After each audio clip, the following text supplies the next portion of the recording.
You're listening to Professional Licensing Consultants Podcast for Part 4 of the National Boards.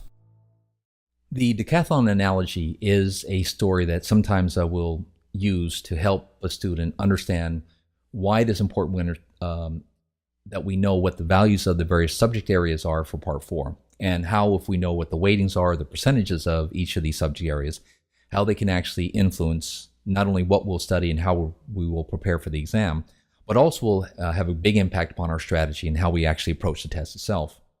Now, just kind of a brief introduction or brief discussion about what exactly decathlon is, and I know most of you know what this is, of course. Now, decathlon is going to be a combined event that you'll find on a lot of track and field events, for example, Olympics, right? And obviously the way it's based on is based on how well you do on these 10 events, such as the 100-meter dash, the long jump, the shot put, the high jump, the 400-meter, the 110-meter hurdles, the discus throw, pole vault, javelin throw, and also in terms of the 1,500-meter.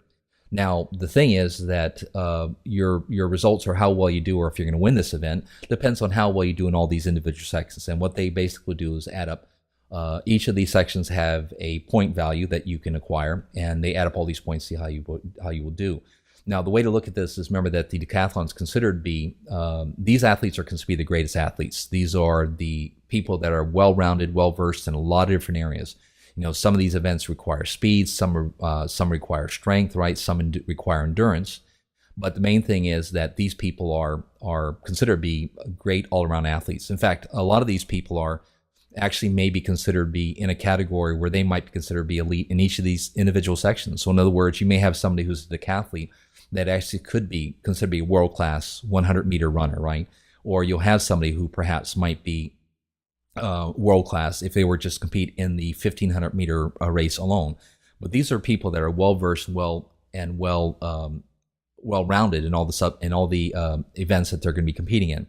Now what's important is that when you play these, when they do this event, these scores are combined into one. So we have to address how they actually score this event. Now, as you know, of course, it's going to be based upon a combined score of all the events combined together.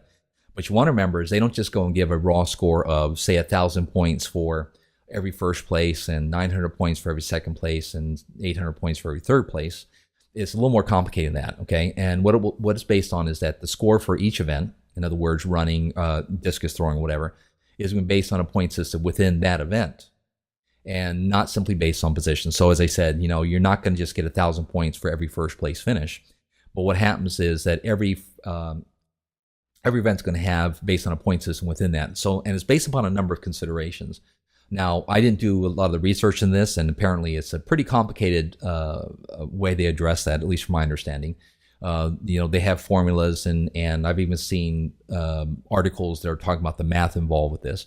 But for example, what it may be based on is, for example, like in terms of like the 400-meter run, that although the total value that's potentially there is 1,000 points, it actually may be also influenced. Your actual point may depend upon, number one, first, whether or not where you place, right? Whether you're in first place, second place, whatever. And secondly, also, they related upon, I guess, for a number of these, if not all these, based on what the world record is going to be. And so, for example, if you were close or so many points off from the world record of the regular 400-meter race, and not to do with the decathlon, right? That will affect, of course, what your point value would be. So in other words, your amount of points you're going to get per win or per place you get, whether it's first place or second place, is not always going to be consistent. So in other words, if you were to consider like, okay, what is a first place finish in, say, the 400-meter race going to mean? Well, it kind of depends upon a number of things. Like I said, how close you are to the world record, or how much you beat your competitor by, or also by the other competitors in your field. So, for example, first place race, although the theoretical point would be 1,000, is you might get, for example, 962 points for first place finish, but at a different time in a different race, right, against a different field of competitors, first place may only give you, say, 912 points. And so it really depends upon how everybody else is doing, during the race, and also where you sit based along the benchmarks that has been established by that particular governing agency for that particular race. So now what does all this mean to us? Okay, well, if we were to take, for example, let's say we have an athlete A, and he's going to be competing for the decathlon. But let me give you a little background on this. Okay, let's say athlete A is a guy who's very, very thin, very sinewy, right? Very, very fleet in foot, right? And so what's going to happen is we know that this guy, although he's a good athlete all around, and against an average person, he's going to, do fantastic. But we know that this guy, strength is his running. And we also know speed is his strength as well. So, for example, out of the 10 events here, this guy would say, well, I know that I can do well. I can usually do first or maybe a second, right, on these areas there. In other words, these are my strong points. These are my strength. The 100-meter dash, the long jump, high jump, and things like that. Now, he also knows that, can do reasonably well. He can do like first or maybe a second place if he's a bit off there. He also knows that he can expect that no matter how hard he trains, no matter what he does, right, because he just doesn't have the body type or the body build to do this, that he's probably going to do better than maybe third or fourth in shot put, right? And maybe he'll do no more than better than fourth or fifth in the discus throw, right? And so what he's got to do is, be aware of that limitation and realize that he really can't do much to change that. Now, as far as his strategy, right, he can approach it in two ways. One way he could say, okay, well, I'm probably going to do fifth or sixth in the pole vault and then discus. Let me go and spend about 80% of my training, okay, on working on those two areas. Well, the problem with that is if he spends 90% of his time preparing for the discus throw or the shot put or the pole vault, he's probably not going to move himself up more than a couple notches, maybe the third, maybe the fourth place there. But it's going to be really, really difficult for this guy because of his body type to go and hit first place. We also know that if he were to go and say, well, let me just go and do strictly 10% and train for 2 hours a week in each one of these different events, that's probably not the best way to approach it. Okay. Now, to me, what would make a more logical assumption or more logical strategy would be this. Okay, well, I know that my total point value is going to be based upon where I do really well. Okay, I know I'm not going to be able to change much of my positioning on as far as shot put and discus throw, but if what I can do is I can not only finish first in the 100 meter run, but if I can go there and come closer to the world record, I can do that. I can just work a little bit extra more time, right? If I get close in this one here, right, then I can go from a 912 points to 950 points, right? Or if they can go there and say, well, if I can go there and on this particular race, and since I'm running against a relatively weak crowd, if I can go and beat this my nearest competitor by say 1 second as compared to like a half a second, right? That will give me more points on the 100-meter dash. In other words, what he can do is enhance his point value on the areas that he's strong on with a little more extra work there. And the same thing for the high jump and the same thing for the 100-meter jump. In other words, what he can do is cause more of a movement of his score by working on his strong points than to go there and work in areas that can be relatively tough, relatively challenging, and perhaps impossible to really have a big impact on the score. So, how does this really apply, or what's the analogy regarding part 4? Well, obviously, you're going to have the three events. Of course, now technically they're subject areas, and we know that these three events or subject areas combine into one score, right? And we also know that if we do well in one area, that can make up for weakness someplace else, or if we're weak in one area, we can make up by compensating someplace else there. And the three areas we have, of course, diagnostic imaging, which we mentioned before, which are your 10 stations, about 25% of your score comes from that. The case management, which is 20 stations, that's about 49% of your score. And there are subcategories, as for example, like history and physical exam and ortho neuro and the post stations. And we have, of course, technique, which is about 26%. Now, the idea behind this is this. Okay, number one, what you can do there is, okay, well, first let me try to divide up equally. I'll spend 1/4 of my time on X-ray, 50% of my time on case management, and 26% on technique. Well, the thing is, that's not very good because you're going to find that doing it that way, you're not really using much of a strategy. You're just basically studying random information. Second point is going to be now the other thing would be a bad idea and say, well, you know what? I stink at X-ray. Okay, I'm going to go and spend the next 3 weeks spending 9% of my time studying X-ray because I always felt bad in it. I always felt weak, and and I hear right, X-ray is an area that a lot of people have a hard time passing. Well, that's a bad idea because even if you were to score perfect on that one area, the problem is you're committing 90% of your time to maybe scoring 25% of your points. To me, that's a bad analogy. That's a bad strategy, I should say, bad way to go there. We also know here that what would make a lot more sense is if you go and say, okay, well, let me do it instead, okay? I know that X-ray is 25%, and I know that X-ray is going to be a really tough section of the exam. I still have to know that. You don't want to blow that off. But the thing is, okay, what would be my best strategy to maximize my point value? In other words, how do I ensure I'm going to pass this exam? And more importantly, if I'm going to head to North Carolina where they require 475, what's going to give my points to get me up to that 475 marks? What will give me the most advantage or the best return on my investment? Well, to me, there's two things that I'd work on. Number one is technique, okay? Because technique, what you got are 5 stations. You can have 2 adjustments per room, and that's about 26% of your exam.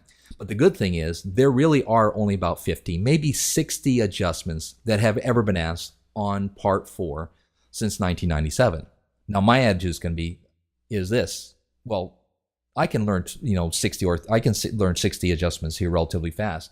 And more importantly, what I should be thinking is, well, even if they ask me every single one of those questions, right, and I do well, I don't want to just pass the technique. What I want to do is I want to get as many points. I want to maximize my points. I don't want to just get 24% or 22% of my points I get from technique.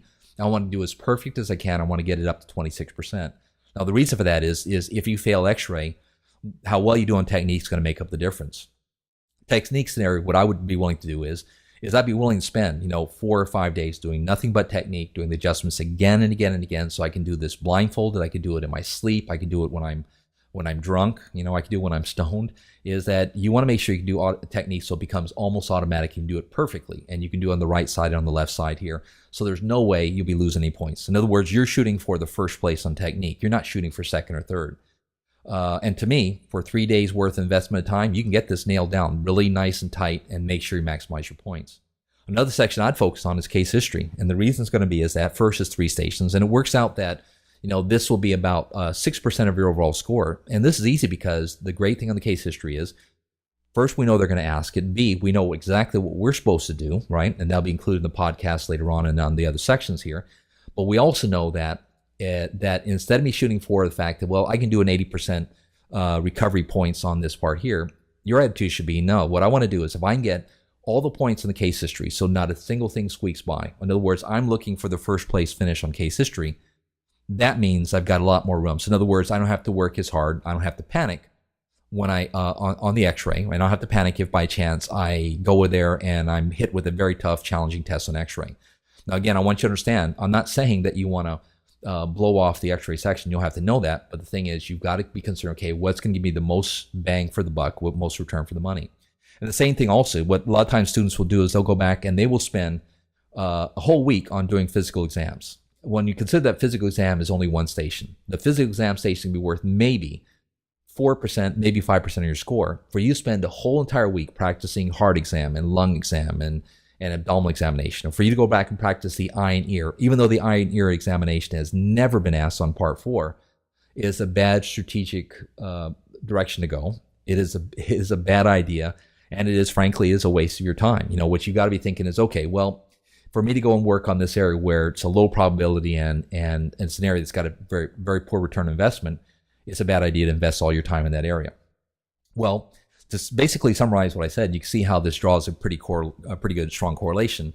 Is the basic philosophy here is that you want to go is to play to your strength. In other words, what you want to do is work on the areas that are going to give you the biggest biggest return on your investment, the biggest bang for your buck, based on how you work on it.